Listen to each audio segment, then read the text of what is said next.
Welcome to Good Evening KU. I'm Emma. And I'm Ella. Well, this is our last Good Evening KU show of the semester. Ella, how are you feeling? Feeling pretty good. It was a good semester. It was fun to be on the show. Yeah, it's been a super fun show, and I know that I'm sad that we're ending it. Oh, for sure. But, you know, we'll have it more next semester. Don't you worry about that. Well, speaking of the end of the semester, this is our last week of classes before finals week. How are you feeling about finals? I'm feeling pretty good. I feel like I have a lot of projects that I still need to turn in. As a journalism student, I feel like it's just like all projects, like up into the wire. So I'm like, how long can I put this off? And then all of a sudden I'm like, I have so much to do. And then I like go to the library and I lock in. What about you? How are you feeling? Kind of the same. I mean, like you said, it's mostly just a lot of projects, and almost all of mine are due before finals week. Oh, nice. Which is kind of weird. So they're all due like before stop day, but I have a pre-calc final next Tuesday. Ooh, yikes. Which, you know, if you know anything about the math here at KU, they're not the easiest or the most fun exams to take, but like you said, you just kind of got to lock in and hope for the best is my strategy personally. But what are your plans for winter break?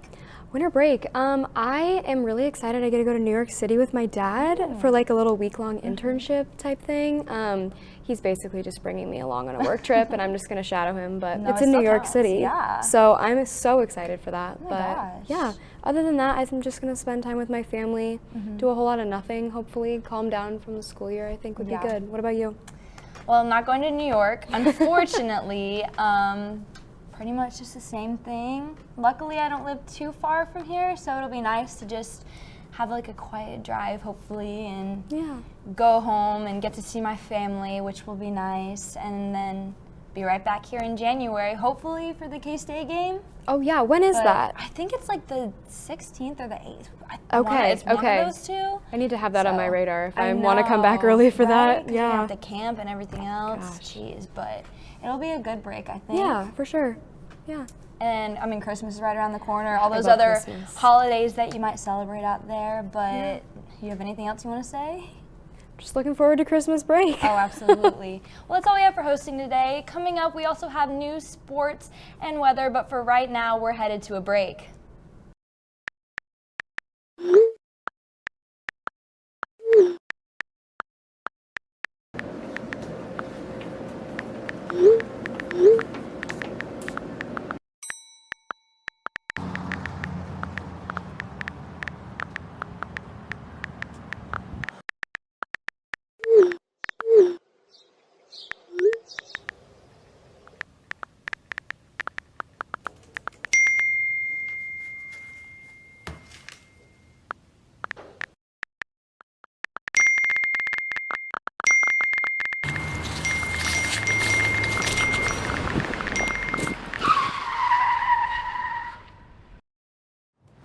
You may not hear it at first, but it's there. Our chant, rising.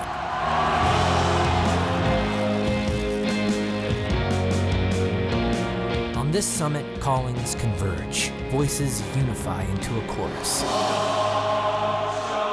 that sounds out for good, for greatness.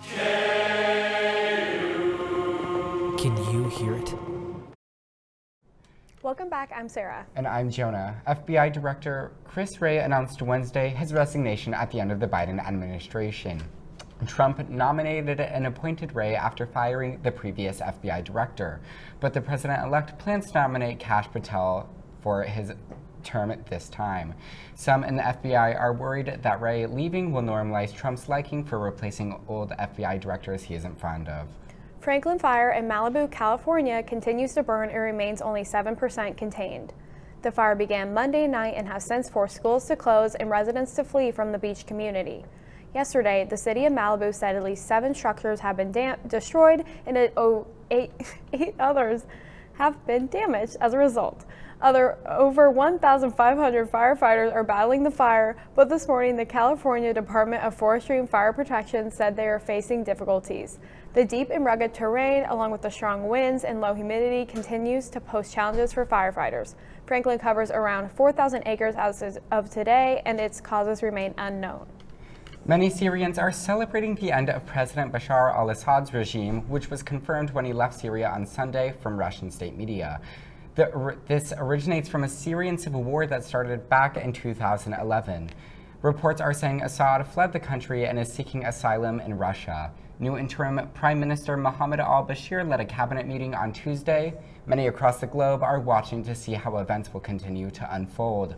Today it was revealed that fingerprints taken from Luigi Mangione, the suspect in the murder of United Healthcare CEO Brian Thompson, appear to match prints on a water bottle and cell phone found near the scene of the shooting. This would present the first forensic tie between Mangione and the murder if detectives confirm the match. According to law enforcement officials, Mangione allegedly had a notebook with detailed plans of killing Thompson. The writings in the notebook are still being examined by detectives, but sources say they are considering it to present a confession. On December 10th, Caitlin Clark was named the Time Magazine's Athlete of the Year for 2024, and Lisa Su was named the CEO of the Year. This morning, Elton John was named the 2024 Icon of the Year. Time will announce the Person of the Year on Thursday, following Taylor Swift being the 2023 Person of the Year. Some of this year's finalists for the annual designation are Kamala Harris, Kate Middleton, Elon Musk, Mark Zuckerberg, and Donald Trump. CNN reported 3 hours ago that Donald Trump is expected to win this nomination. The Jayhawk sports teams did not see great success this past week, but at least the Chiefs are now 12-1. For more on sports, here are Sam and Emma. Congress has officially named Saudi Arabia as the host of the World Cup in 2034, with Morocco, Spain, and Portugal set to co-host the 2030 Cup. Saudi Arabia will become just the second Middle Eastern nation to host this tournament after Qatar in 2022. The 2034 World Cup will feature the first ever 48-team tournament in a single host nation. Matches will be held across 15 stadiums in 5 different host cities, and Riyadh's King Salman Stadium, with an over 92,000 capacity, is expected to be the venue for the opening and final matches after construction on it is completed. Quote, "It is a proud day, a day of celebration, a day that we invite the entire world to Saudi Arabia," said Saudi Minister of Sports. On maybe a less serious note, what a Monday night it was in Springfield. The Simpsons Fun Day Football broadcast for Monday Night Football between the Bengals and Cowboys featured some hilarious entertainment and fascinating tech. The commentary team wore VR headsets to be transported into the virtual world. The 3D simulation blended 2 tracking sources. First, single-point next-gen stats tracking data from trackers on players' shoulder pads, and second, optical tracking data from 29 skeletal points on each player's body, processed by a tech called Hawkeye Tracking. Highlights included Homer's passes for touch diddly downs, Homer's interception of a Bart pass, Spider Pig serving as the ball in the fourth quarter, and the Bengals' winning 40-yard touchdown scored in Adams Stadium by Lisa Simpson, who torched her father on the play. The Simpsons broadcast is the second of its kind after the Toy Story broadcast last year for Falcons and Jags in Week 4. Disney, ESPN, and the NBA are bringing back the concept this Christmas for Spurs Knicks in Dunk the Halls. Wow. Well, number 16, Iowa State fell to number 15, Arizona State in the Dr. Pepper Big 12 Championship game Saturday afternoon, losing 45-19. Running back Cam Scatabo had a breakthrough game, running for 208 yards and 3 touchdowns for the Sun Devils in the team's first season in the Big 12. Arizona State was able to capitalize on the Cyclones' 3 turnovers in the third quarter, turning each into a touchdown and leaving Iowa State down 45-10, which they weren't quite able to bounce back from to defeat the Sun Devils. With their victory, Arizona State is headed to the college football playoffs, where they will face either Clemson or Texas on January 1st in the Peach Bowl. It was a horrific repeat result that unfolded for the Jayhawks this weekend in volleyball. The Jayhawks hosted rounds 1 and 2 of the NCAA tournament, defeating Colgate in a sweep on Friday, but losing to Florida in 5 sets the following night. An identical exit to last year, where KU swept Omaha but lost in 5 sets to Penn State in round 2. 6 brilliant seniors, including Player of the Year semifinalist Cameron Turner, will be moving on from the program next year. Similarly, the KU men's basketball team lost their second straight game on Sunday against longtime rival Mizzou. The Tigers are in their 5th win in school history over the Jayhawks, defeating KU 76-67 in front of a crowd of over 15,000. Mizzou senior Tamar Bates led the team with a season-high 29 points and 5 steals, while junior Mark Mitchell added 17 points and a team-leading 3 blocks. For KU, senior Hunter Dickinson was limited to just 19 points and 14 rebounds, and also committed 7 of the team's whopping 22 turnovers, their most so far this year. Missouri improves to 8-1 on the season so far, while Kansas drops down to 7-2. The Jayhawks are back in Allen Fieldhouse this Saturday to hopefully break this streak of losses against NC State. Tip-off is at 2:15 p.m. 8-1 Kansas women's basketball tips off against the 3-7 Kansas City Roos at Allen Fieldhouse in less than an hour. KU won their meeting last year 70-61 and are coming off a 10-point win at home against Wichita State, in which leading scorer Samaya Nichols dropped 19 points. They'll need her tonight. This is the first of 3 home games across men's and women's hoops this week. You mentioned the NC State game for the men on Saturday. The women face Penn State on Sunday. That's all we have for sports today. After the break, Aiden will be here with the weather. Do you suffer from having too many clothes and little to no motivation to get rid of stuff? It's okay. Take a deep breath because there's no need to stress. Really? The answer is simple. Thrifting. Thrifting is a great way to make money, save money, and become a more sustainable shopper. Thrift stores are known for having a little bit of everything, and that's because people like you are the ones stocking the inventory. So next time you have something you want to get rid of, or if you're looking to add something new and unique to your closet, check out your local thrift store. You may be surprised what you come across.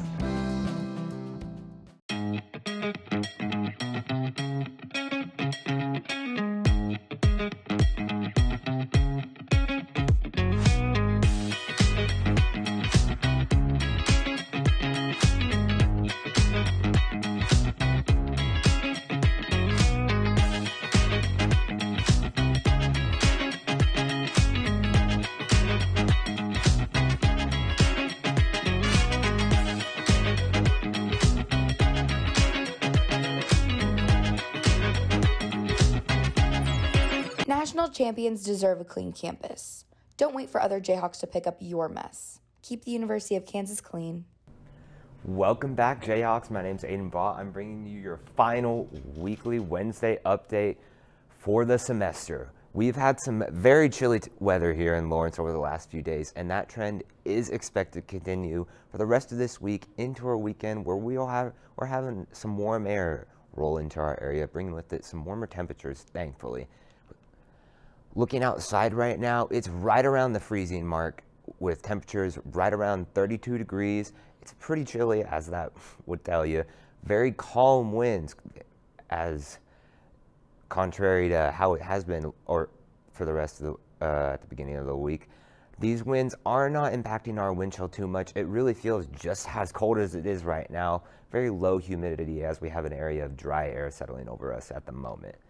Taking a look at temperatures around our area, we're sitting at 34 degrees up in Leavenworth, 37 down in Ottawa, and right here along the middle, Topeka, Lawrence, and Kansas City, we're splitting the difference at right around 35 to 36 in this area. Taking a look at our wonderful Capitol building, it's very clear outside. Not much to be seen in terms of clouds, as that dry air really inhibits our ability to make any kind of cloud cover. Taking a look at our evening forecast, for those of you that are celebrating Stop Day just a little bit early, it's shaping up to be a pretty calm weekend. The temperatures are going to get pretty chilly tonight, right around 26 degrees at 11 o'clock. We're expecting these temperatures to maintain throughout the day, throughout the night, I apologize, with our winds shifting towards a more easterly direction, remaining very calm, however, throughout the night. Looking ahead into tomorrow, now we are going to start seeing temperatures on the rise here. Not too much to speak of, but 39 degrees is a heck of a lot better than right around freezing. However, that wind is going to increase slightly out of the east, capping out at around 9 miles an hour. I wouldn't be surprised if we see this go upwards of 12 miles an hour, though, and that is going to impact how cold it feels like outside, with temperatures going right back down to around the freezing mark, how it'll feel. Now, looking ahead at the rest of our week, we do have a chance of some rain come Friday, a welcome sight to be sure, as it has been dry as all heck around here lately, with Temperatures warming up throughout the weekend, getting into our low 50s. Now, we have a warm front bringing with it that warm air. Now, that warm front is expected to maybe drop a few showers on us Monday afternoon. Not too much to be seen otherwise, but we will make sure to keep an eye on that. Looking ahead into finals week. Now, you have to take these with a grain of salt, as predicting weather that far in advance is not the most accurate. However, I can tell you we are expecting warmer weather to come through as that warm front pushes through early next week into finals week. Now, with colder weather closing out our 2024 semester. Now, we are slightly drier than average, and unfortunately, that is expected to continue. I do not foresee any kind of snow or precipitation into our holidays, Christmas and New Year's, if you are celebrating that. Very clear temperatures for the rest of 2024. That's all I have for you. Passing it back to Philip with a special segment on winter break. Hello and good evening. I'm Philip Givens, and welcome to a special segment on the benefits of winter break. Today we'll be diving into a topic that's on the mind of just about every college student. For many of my fellow KU students, we are juggling exams, assignments, and the overall craziness of campus life. This holiday season offers more than just a chance to unwind. Let's take a closer look at why winter break is such a crucial time for college students. First and foremost, Christmas break provides an essential mental health reset. The college semester is filled with stress, late night study sessions, looming deadlines, and the constant pressure to perform. Taking a few weeks off allows students to recharge their mental batteries, whether it's spending time with family, reconnecting with old friends, or simply sleeping in. These breaks are vital. Experts even say that stepping away from the routine of school can reduce the burnout and improve the focus when students return to campus. Another major benefit of winter break is the chance to reconnect with family and friends. Many college students spend months away from home, and while video calls and texts help, they cannot replace the face-to-face interaction. Spending the holidays with loved ones provides a sense of belonging and emotional support that can be hard to come by during the semester. This connection is especially valuable for first-year students who might have struggled with homesickness. This break, in turn, allows students to return to their hometowns and enjoy fellowship with friends and other members of their community. These experiences not only provide joy, but also remind students of the bigger picture outside of their academic responsibilities. Which brings us to the third and what I believe to be the most crucial benefit of winter break, which is time for reflection and goal setting. With no immediate deadlines or assignments, students have the opportunity to evaluate their goals, while many use this period to think about what went well during the semester and what they could improve. Whether it's academics, extracurricular activities, or personal habits, this reflection can help students make meaningful changes in the new year for graduating in the new year. For graduating seniors, Christmas break is often a time to refine some resumes, apply for jobs, or prepare for graduate school. Meanwhile, underclassmen might explore internships or other opportunities to enhance their future career prospects. And let's not forget about physical health benefits. Late nights, poor eating habits are what define the college lifestyle, especially during finals. Because of this, it has become synonymous with what people view as a part of the college experience. Christmas break, however, allows students to catch up on much needed sleep and home-cooked meals. Did you know that young adults need, on average, 7 to 9 hours of sleep per night? Yet most college students average far less. This sleep deficit can have serious consequences like reduced concentration to even weakened immune systems. Taking a break to rest can improve overall well-being and set students up for success when they return to campus. In the end, whether it's a mental health reset, reconnecting with friends or family, and reflecting on goals, or simply catching up on sleep, Christmas break is more than just a holiday. It's a lifeline for college students. As we return to campus in January, refreshed, recharged, and ready to go, the benefits of this break will echo throughout the new semester. Thank you for joining me tonight on our last Good Evening KU show of the semester. I hope you all enjoy your winter break, and as always, rock chalk.